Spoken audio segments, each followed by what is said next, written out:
एक छोटे से गांव में एक गरीब घर का 5 साल का बच्चा अपनी माँ के साथ रहता था। उनका घर बहुत साधारण था, लेकिन माँ बेटे की दुनिया एक दूसरे में बसी हुई थी। उस बच्चे का नाम आरव था। उसकी माँ उसकी पूरी दुनिया थी और आरव के लिए माँ के साथ समय बिताना ही सबसे बड़ी खुशी थी। एक दिन आरव अपने घर के आंगन में मिट्टी के खिलौने बनाते हुए खेल रहा था। उसके मासूम चेहरे पर मुस्कान थी, लेकिन अचानक जमीन में हलचल हुई। आरव ने चौंक कर देखा और उसकी आंखों के सामने जमीन से एक चमकदार पोर्टल खुला। वह डरा और हक्का बक्का रह गया। पोर्टल से एक अजीब सा आदमी निकला। उसकी शक्ल का बड़ा हिस्सा एक डरावने मुखौटे से ढका हुआ था, लेकिन मुखौटा आधा टूटा हुआ था, जिससे उसकी जली हुई और भयानक त्वचा झलक रही थी। वह आदमी आरव की तरफ खतरनाक अंदाज में बढ़ा।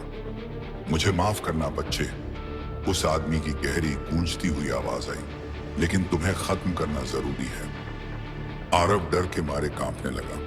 वह आदमी उसके करीब आकर उसे पकड़ने ही वाला था कि तभी आकाश में गड़गड़ाहट हुई और एक और पोर्टल खुल गया। इस बार पोर्टल से एक जवान और वीर दिखने वाला युवक बाहर आया। उस युवक के शरीर से अजीब सी शक्ति निकल रही थी। उसकी आंखों में दृढ़ता और चेहरे पर अदम्य साहस झलक रहा था।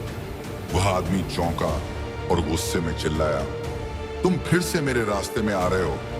युवक ने मुस्कुराते हुए कहा, मैं तुम्हें कभी सफल नहीं होने दूंगा। दोनों के बीच एक जबरदस्त लड़ाई शुरू हो गई। वह मुखौटा पहनने वाला आदमी बहुत शक्तिशाली था, लेकिन युवक ने अपने अद्भुत कौशल और ताकत से उसे हरा दिया। लड़ाई के अंत में वह आदमी पूरी तरह घायल होकर गायब हो गया और पोर्टल बंद हो गया।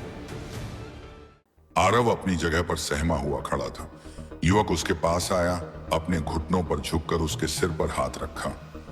डरो मत आरव, युवक ने धीरे से कहा, तुम इस दुनिया के लिए बहुत महत्वपूर्ण हो। तुम्हें अभी बहुत कुछ करना है। तुम्हारे साथ कुछ बुरा नहीं होगा।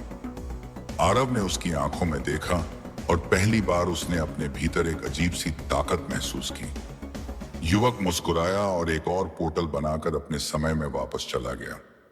आरव उसे जाते हुए देखता रहा और उसके मासूम मन में सैकड़ों सवाल उठने लगे। आरव का बचपन सामान्य बच्चों जैसा नहीं था। वह एक साधारण गांव में पला बढ़ा, लेकिन उसके मन में एक असाधारण घटना की याद हमेशा ताजा रही। वह दिन जब उसकी जिंदगी पूरी तरह बदल गई थी। जब वह छोटा था, वह अक्सर अपनी माँ से पूछता, माँ, वो आदमी कौन था जो मुझे मारने आया था? और वो दूसरा आदमी कौन था जिसने मुझे बचाया? उसकी माँ बस उसे प्यार से समझाती, बेटा, कुछ बातें समय के साथ ही समझ में आती हैं। लेकिन आरव के मन में सवालों का सैलाब कभी खत्म नहीं हुआ। वह दिन उसकी यादों में इस कदर बसा हुआ था कि वह कभी उसे भूल नहीं पाया। उन पोर्टल्स की चमक, वह मुखौटा पहने डरावना आदमी और वह साहसी युवक जिसने उसकी जान बचाई, सब कुछ उसके मन पर अमिट छाप छोड़ गया था। समय बीतता गया और आरव अब 15 साल का हो चुका था। वह अब पहले से ज्यादा समझदार और गंभीर स्वभाव का हो गया था। लेकिन एक बात जो कभी नहीं बदली, वह थी उसकी जिज्ञासा। आरव के आसपास धीरे धीरे अजीब घटनाएं होने लगी। कभी कभी उसे ऐसा लगता कि समय थम सा गया है, जैसे अगर वह किसी चीज को गिरते हुए देखता या अगर वह किसी पुराने पल को याद करता तो उसे ऐसा महसूस होता जैसे वह वास्तव में उस पल में पहुंच गया हो। लेकिन आरव को इस सब का कारण समझ में नहीं आ रहा था। वह सोचता, क्या मेरे साथ कुछ अजीब हो रहा है? क्या यह सब मेरे ही दिमाग का खेल है? एक दिन जब वह अपने खेतों में काम कर रहा था, उसे ऐसा महसूस हुआ जैसे समय उसकी मुट्ठी में आ गया हो। उसके आसपास की हवा भारी हो गई और उसने अपने चारों तरफ अजीब सी चमक देखी। कुछ ही पलों में वह खुद को अपने ही बचपन के घर के आंगन में खड़ा पाया। यह वही पल था जब वह 5 साल का था और पोर्टल खुला था। वह दंग रह गया, लेकिन अगले ही पल वह वापस वर्तमान में आ गया। यह क्या हो रहा है? उसने खुद से कहा, क्या मैं समय में यात्रा कर सकता हूं? आरव अभी तक अपनी शक्ति को पूरी तरह नहीं समझ पाया था, लेकिन उसे यह एहसास जरूर हो गया था कि उसमें कुछ खास है। आरव अब 15 साल का हो चुका था और उसने अपनी अद्भुत शक्ति के बारे में जान लिया था। वह समय को नियंत्रित कर सकता था। उसके पास टाइम ट्रैवल की शक्ति थी। वह भूतकाल और भविष्य में जा सकता था। शुरुआत में यह शक्ति उसे डराती थी, लेकिन धीरे धीरे उसने इसे अपनाया और इसे समझने के लिए अभ्यास करना शुरू किया। वह अपने गांव के पास एक पुराने और सुनसान इलाके में जाकर अपनी शक्ति का अभ्यास करता था। उसने महसूस किया कि वह न केवल समय में यात्रा कर सकता है, बल्कि समय को रोक भी सकता है और बीते हुए पलों को बदल सकता है। हालांकि उसकी मां को इस बारे में कुछ भी पता नहीं था। आरव अपने आप को मजबूत और बेहतर बनाने के लिए दिन रात मेहनत करता रहा। समय के साथ उसकी समझदारी और ताकत दोनों बढ़ती गई। अब वह 20 साल का हो चुका था, एक साहसी और रहस्यमयी नौजवान। दूसरी तरफ एक बड़े शहर में डॉक्टर विक्रांत नाम का एक प्रतिभाशाली वैज्ञानिक टाइम मशीन पर शोध कर रहा था। डॉ विक्रांत का उद्देश्य समय को समझना और उसे अपने फायदे के लिए इस्तेमाल करना था। वह यह मानता था कि अगर इंसान समय को नियंत्रित कर ले तो वह भगवान के समान बन सकता है। अपने शोध के दौरान डॉ विक्रांत को समय में हो रही असामान्य घटनाओं का पता चला। उसने महसूस किया कि कोई व्यक्ति समय को बदलने की शक्ति रखता है। उसने इस रहस्यमयी शक्ति को ढूंढने का फैसला किया। एक दिन आरव अपने गांव के पास के जंगल में अभ्यास कर रहा था। उसने अपनी शक्ति का इस्तेमाल करते हुए भविष्य में झांकने की कोशिश की, लेकिन इस बार कुछ अजीब हुआ। उसने खुद को एक अजनबी आदमी के साथ लड़ते हुए देखा। वह आदमी बेहद चालाक और खतरनाक लग रहा था। अचानक आरव की ध्यान अवस्था टूट गई। उसे महसूस हुआ कि उसकी शक्ति का पता किसी और को लग चुका है। उसी समय डॉ विक्रांत ने अपने उपकरणों के जरिए आरव का पता लगा लिया। तो ये है वो लड़का, विक्रांत ने मुस्कुराते हुए कहा। अब समय है इसे मेरे कब्जे में लेने का।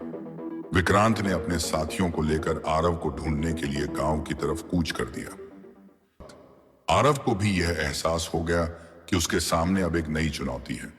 वह जानता था कि उसकी शक्ति का दुरुपयोग करने वाले लोग कभी उसे चैन से नहीं रहने देंगे। अगले कुछ दिनों में आरव और विक्रांत का सामना होना तय था। यह लड़ाई न केवल आरव की, बल्कि समय और भविष्य की रक्षा के लिए भी थी। डॉ विक्रांत ने आखिरकार अपने सपने को साकार कर लिया। उसने एक शक्तिशाली टाइम मशीन बना ली थी, जिससे वह समय में कहीं भी जा सकता था। लेकिन उसकी इस खोज ने उसे और भी घमंडी और खतरनाक बना दिया। विक्रांत ने समय के साथ खिलवाड़ करना शुरू कर दिया।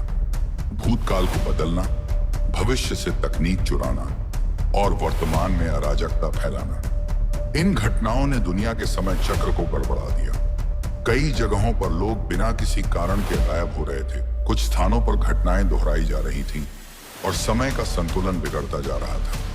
इन समस्याओं का कारण केवल आरव समझ सकता था। आरव अब 25 साल का हो चुका था। वह अपनी शक्ति में पूरी तरह निपुण था और समय को नियंत्रित करने की कला को समझ चुका था। उसने खुद को एक उद्देश्य के लिए समर्पित कर दिया था, समय का संतुलन बनाए रखना और विक्रांत को रोकना। आरव और विक्रांत के बीच कई बार टकराव हुआ। हर बार आरव अपनी शक्ति और होशियारी से विक्रांत की चालों को नाकाम कर देता था, लेकिन विक्रांत भी एक प्रतिभाशाली और जिद्दी इंसान था। वह हर बार एक नई योजना बनाता और आरव के रास्ते में खड़ा हो जाता। यह लड़का मेरी सबसे बड़ी रुकावट है, विक्रांत ने गुस्से में कहा। जब तक यह जिंदा है, मेरी योजनाएं पूरी नहीं हो सकती। इसे खत्म करना होगा। विक्रांत का खतरनाक इरादा। लगातार मिल रही हारों से तंग आकर विक्रांत ने आरव को खत्म करने का फैसला कर लिया। उसने खुद को एक कमरे में बंद कर लिया और अपनी टाइम मशीन का इस्तेमाल करते हुए एक खतरनाक योजना बनाई। अब समय आ गया है कि मैं आरव को हमेशा के लिए मिटा दूं, उसने ठंडी आवाज में कहा। उसकी आंखों में खतरनाक इरादे चमक रहे थे। डॉ विक्रांत अब पूरी तरह से आरव को खत्म करने पर उतारू हो चुका था। उसने अपने दिमाग में एक खतरनाक योजना बनाई। अगर मैं आरव के बचपन को ही खत्म कर दूं, तो उसका वर्तमान भी मिट जाएगा, विक्रांत ने सोचा। उसने अपनी टाइम मशीन तैयार की और उसी समय में जाने का फैसला किया जब आरव सिर्फ 5 साल का था, उस समय जब वह कमजोर और शक्तिहीन था। विक्रांत ने मास्क पहना और अपनी टाइम मशीन से उस समय में प्रवेश किया। उसने उसी दिन को चुना जब आरव अपने घर के आंगन में खेल रहा था। यह वही पल था जो आरव की यादों में हमेशा सवाल बनकर मौजूद था।